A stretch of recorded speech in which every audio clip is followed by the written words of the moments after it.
Hi everyone, welcome to Our Focus is You. How exciting, it's our very first episode. I can't even believe it. We've been waiting so long to bring this to you guys. Our goal with this program is really to bring space to you, bring format and content to you that really speaks to you and has all kinds of different topics about self-development and leadership and vulnerability and all kinds of fun things. So we're really excited to bring this to you. My name is Tina Paulus-Kraus, and with me I have Ken Collins. And we're going to kick it right off and kind of get right into it and start talking a little bit about some of the stuff that we want to talk about in the next couple of episodes. The stuff that we're going to talk about, it's not always in the public eye, so that's why this format is so great and why we're going to be able to bring this information to you and just really open up the discussion, Ken. So I'm really excited about this. Let's go ahead and get started with you and your story and kind of tell us about results for you and how you came to be. Well, hello everyone. I'm Ken Collins, and I'm very excited to have the opportunity to join you and share our stories and provide value to you as we go on this journey and be your guide essentially for self-improvement and self-discovery. I also want to point out that I'm equally excited to echo Tina's comments that having a great tandem here. So nice. Here we go, this. Partner. You ready? Yep. All right. Let's do it. No, I started my own company for the first time going down that venture of being a small business owner earlier this year in January, Results for You. And essentially the company is a personal and professional growth company assisting people with building their lives or building their careers, both on a personal and professional basis. But I also have a significant business background where I also provide business consulting in helping companies build their businesses through people. And so what is all mixed in there is it's a very people-focused business. And so that's where I am today. But what I wanted to share today in order to focus on you moving forward is talk a little bit about our journey and how we got here today. And sometimes we make that a little complicated, but I think it's more simplified once you step back, reflect, and think about it. And where I'd like to take all of us today is just think back, and here we go. So here's where we were today. There are several psychology white papers you can find on the internet that essentially say we are who we are by the time we're age 7. For those of you who are parents, or if you can remember yourself as a child, around 7 you start to dream about who you want to be and how you want to impact people around you. That can be kind of fun to watch. But in my case, I can recall at age 7, there were 3 things I started to dream about and role play in my living room or bedroom and things like that. And that was 1, I wanted to be a guardian angel. 2, I was looking forward to being a professional wrestler. And Tina, before you say anything there, let me finish. And then 3, an architect. And so with those 3 things, Ken would be playing those things out on a regular basis. And you wonder, all right, how does that get Ken to Results for You and today with that milkshake ingredients? But essentially, it boils down to this. Guardian angel was a protector and helper of people. Professional wrestling, I was enamored with the good versus evil concept and how good would overcome. And if you watch professional wrestling, that's really the basis for that. And in 3, an architect, I was influenced as a child watching the Brady Bunch. And that was a family bolted together with 3 girls and 3 boys and a couple that married. And the dad was an architect. So Mr. Brady, oftentimes when there was a family crisis, you would see him in his den at a drawing board working on homes and buildings.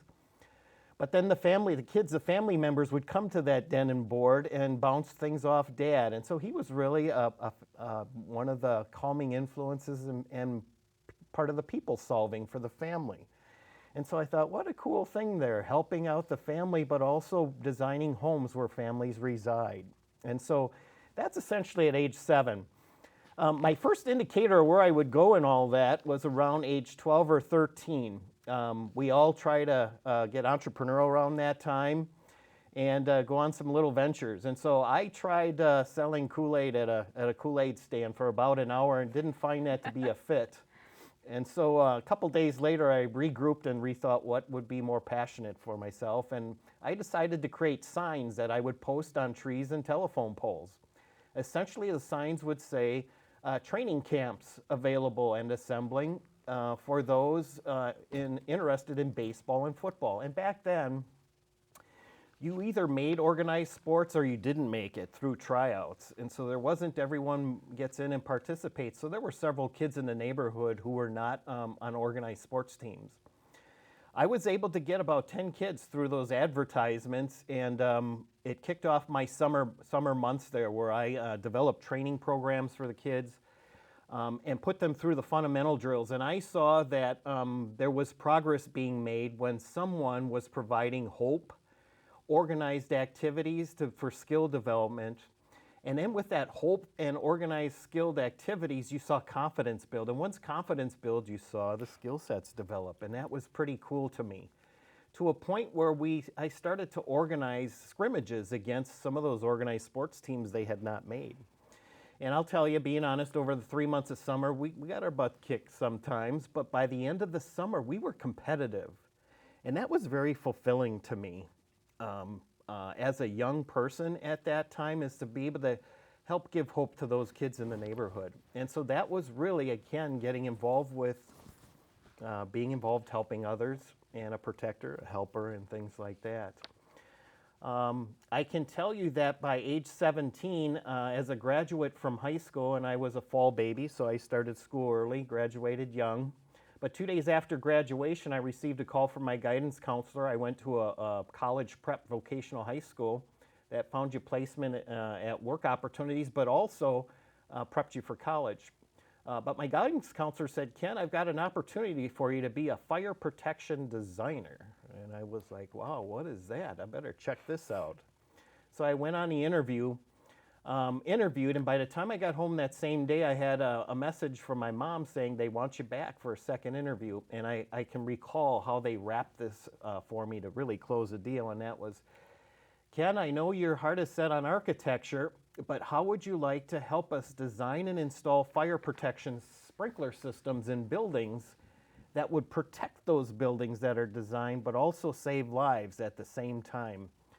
And I'll tell you, when I heard that catchphrase, that lit the fire of guardian angel, helping others, protector, and all those other things. And so I took that job, and 30 days later, I was flying across the country in a corporate jet to Concord, North Carolina, to work on Philip Morris's new corporate headquarters.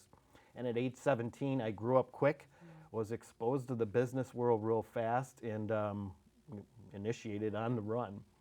I also chose not to go to higher education because of that success. But at any rate, my career evolved from there, where at age 27, I was promoted to design manager for a company I work for in Fond du Lac in fire protection design. And I was manager of design and engineering of about 14 people. And so at a young age, I was working with people, most of them older than me, and something very unique there. The person I had replaced reported to me, who was about 10 years older. And so I learned the people dynamics pretty quickly at a very young age. My career progressed at Ahern, and at age 33, they asked me if I wanted to start a district office for the company in a new marketplace. And so when my boss had breakfast with me at Crackle the Barrel that morning, he said, how would you like to go to? And he went, oh, and I thought, okay, Orlando, here it comes. And it came out Omaha.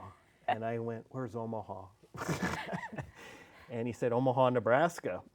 And so I had to think about that. He encouraged me to go visit the city. I was taken back once me and my wife did see the city, and I was off at age 33 to start a business for my company that had no customers and no employees and no presence. Wow.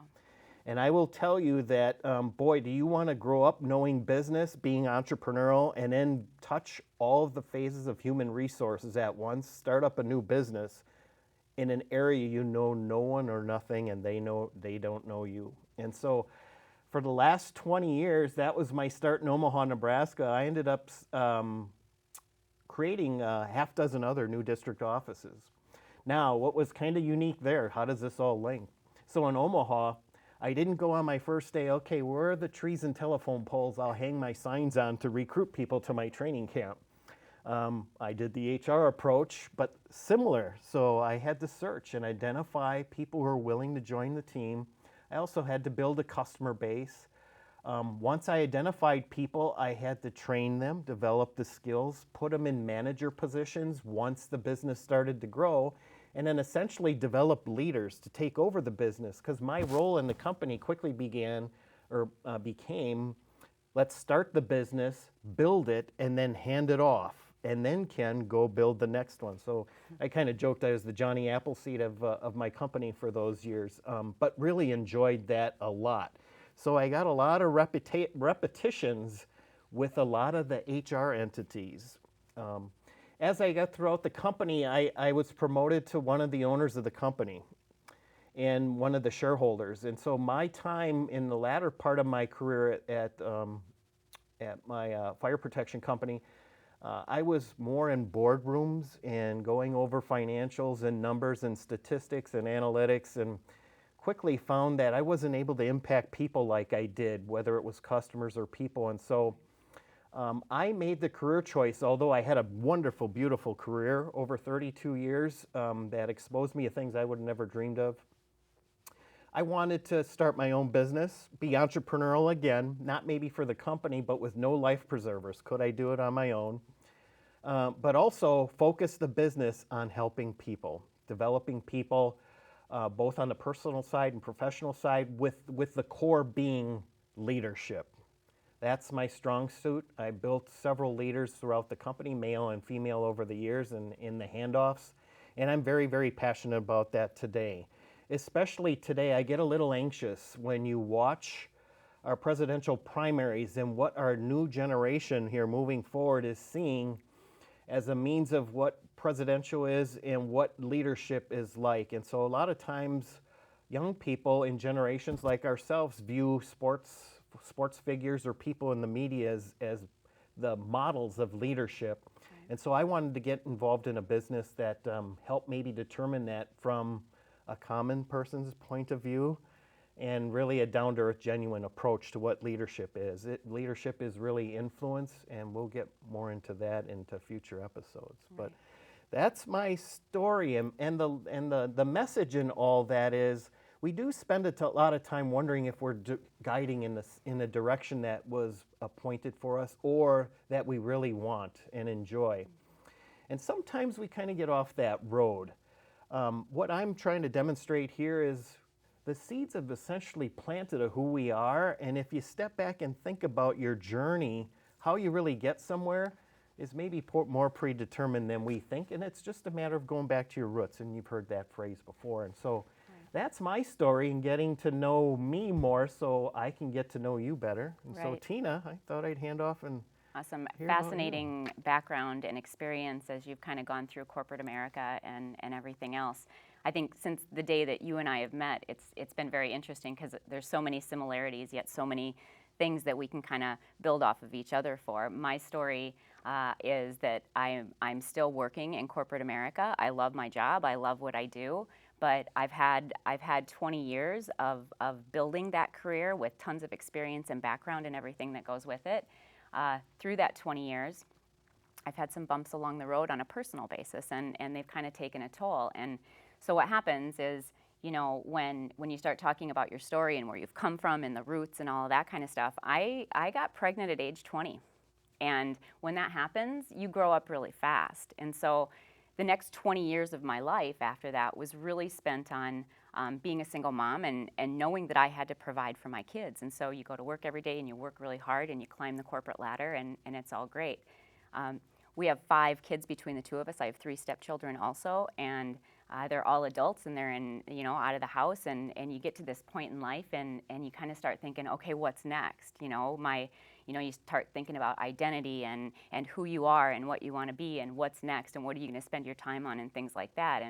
And over the course of the last 5 or 6 years, I've really done a lot of self-development. And so I've also started a company in the last year or so on a part-time basis called True You. And it's really kind of a lot of the same stuff that you're trying to do, Ken, which is why we kind of got together and why we're going where we're going and doing what we're doing, because this opens the discussion for us to start to talk about stuff like that. Over the years, when when I was going through some of those tough times, I didn't always have anybody that I could go and talk to and really talk about, find direction on a personal basis. And so because I've gone through that stuff and because I've kind of climbed out of that unhappiness and out of that, fear and misery that we kind of, those stories, those bad stories that we build in our head, I have a path for that. And so this open forum and discussion and us being here is going to really allow us to really talk about those kinds of things and get into that. And I agree that we have to talk about us to kind of get to that other side so that we can start helping other people so that everyone kind of knows where we've been and what our career paths are. But I think that what happened with me is at some point I realized that I wasn't happy and I didn't know how to get happy. And so I got really, really super curious and I started doing lots of different things, going to retreats, going to workshops, taking classes, reading books, talking to people, asking a lot of questions. And through that process and through that discovery, because I was very committed to it and because I was willing to do the hard work that I needed to do to kind of get there, to try and find that happiness, to try and find what was next for me. I used a lot of tools and learned a lot of really cool things that I think that we're going to be able to really help people with in this format and in this kind of a show where we can talk about the deep stuff that nobody ever wants to talk about. We can talk about the fear and vulnerability and overcoming your comfort zone and all those kinds of fun things. So I'm really excited about this format and kind of where we're going. It's been really interesting as I've gone to these retreats and especially in corporate America. Sometimes as a female, you try and break that glass ceiling and you try and move forward. And I've been on teams and in places with my experience where you have to learn how to pull those tools out and dig deep, because if you let yourself tell yourself stories that aren't true, those kinds of things come to manifest, and you don't ever get to kind of be your best self and really find out who you are and be who you are. And I've been able to do that and find that path. And I think anybody can. If I can do it, anybody can do it. It takes a lot of hard work, but everybody that I talk to, the females that I talk to and the guys that I talk to, we all struggle with the same issues and we all struggle with the same problems. And so I love our experience and our background, and I think people will get to know that better as we move forward. We'll get to know us better and kind of see how we can really help people kind of come out of that. So that's my background. That's kind of where I've come from and where I'm at, and I'm just really excited to see where the future is going. No, I enjoyed listening to the story, and I'm sure you have too, because we all have stories. We all do. And all unique. But again, there's a lot, like you mentioned, Tina, a lot of similarities about happiness and satisfaction and things like that. I think what we can offer as a show here moving forward is really kind of what has been developed in society and maybe stolen a little bit from the millennials. Our millennial generation has become very social through applications and social media, and there's a lot of groupthink and collaboration. Right. What I was hoping with this opportunity that we could do, as well as you, is let's collaborate, let's brainstorm, let's share ideas and experience in order to help raise the level of all of us around us. And so maybe it's not going to, well, it is through a screen, but right. maybe not through an application. That's okay, though. I mean, a lot of the stuff that I've done in the last several years has been online, and so it's so cool that technology is what it is, because I think it allows us to be closer in connection. It allows us to see each other on a day-to-day basis and grow together and all that. So when you get into those kinds of groups and discussions and topics, there are people out there that will help you get to where you want to go. You just have to be willing to go there and do the hard work to get there. Yep. And that's a fair statement and a good reminder there as well. So our show will be on demand to match the needs of the busyness of people. Right. And so there'll probably be apps and things like that we'll be able to have exposure to. But again, I think as we move forward, it'll be more of an interactive process here where we're revealing sharing ideas, thoughts, and storytelling, and also some helpful tools that will guide you. But also, too, we'd love your feedback through Facebook posts or emails and things like that, because this show is really about you, as the title designates. Right. And so in order for it to be about you, we would need your feedback and really would appreciate that. And I'm excited that we get to bring guests on. So we'll have guests on an ongoing basis that'll come and talk about their experiences. And I think that just, again, by opening up the discussion and bringing people in that have that expertise and can understand what they went through and help with the tools and the processes and everything to get there, I think it's just going to be a really great format for people to come and learn and grow and be the best version of themselves that they can possibly be. Yeah, so we want to offer you a version of a social format, which again is really taken off here of late as you look around that. I think that's really why popularity has increased over charity and fundraising events that are social in nature, whether they're 5Ks or 10Ks. It's not just the charity and the worthy cause, but there's a social operating mechanism where people are getting to meet new people. Also, established groups are running together and things like that, but you got the triathlons, you've got bike-a-thons, you have yoga in groups, you have CrossFit in groups, mastermind learning in groups, and so there is a renewed emphasis about collaboration and pulling people together, and I think that's pretty cool, and we have an opportunity to add another venue to that. Right, absolutely. So kind of how our program will work is, today we wanted to talk about us and our past and our history just so that you guys could get to know us, and then as we move forward, we will open it up and we'll be talking about lots of cool things. So the next time that we get together, we're going to be digging in a little bit deeper and talking about kind of what are some of the benefits that this program can bring to you and why you might want to tune in on an ongoing basis. So I think we've established here in our first program that, yes, our focus is you. Yes. But in order to do that, we needed to reveal ourselves and let you or help you understand who we are so that we can provide greater value. And as you focus on yourself, it's always good to step back, reflect, and pause and be a little selfish and focus on yourself and kind of reflect back on how has your journey gone? How has my path gone? What's gone well? What should I do more of? And maybe what's not maybe up to par? And what are the steps to do that? Right. Yeah, I think one of the things is I'm talking to people that, maybe they're unhappy or they're stuck in a rut or whatever it might be. Their first question is like, what is my first step? What do I start with? What do I even start with to get out of this? And so those are some of the kinds of things that we can talk about and you can benefit from that. Everybody can benefit from that. All right, well, thank you for joining us today. Our focus is you. And just a little bit of a cliffhanger here. Our next episode will focus on why the combination. Right. And we touch base on some of the similarities in our storytelling, but we want to share more about why the combination, why Tina and Ken, what the benefits are to you as an audience by tuning in here moving forward over the next several months. Right. And then also, too, lastly, what is the programming content? And so what's the flavor going to be? And a lot of it's hitting on happiness, satisfaction, lifestyle as a whole, and maybe maximizing your potential both personally and professionally. Right. And I think we want, it's not just focused on one thing. It's, mind, it's body, it's soul. So it's, it's just really a healthy lifestyle in general. And there's a lot of things that go into having a healthy lifestyle. And I think happiness probably is one of the first things that comes with that.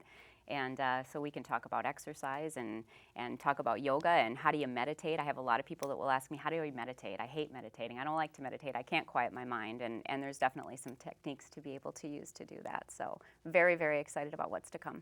All right. Well, Tina. That's it. Cheers. Episode number 1. Here we go, episode number 1. In the books. And we're very happy about this. We're very passionate about this subject, and I know you are too. Yeah. Thank you. Thank you for joining us today.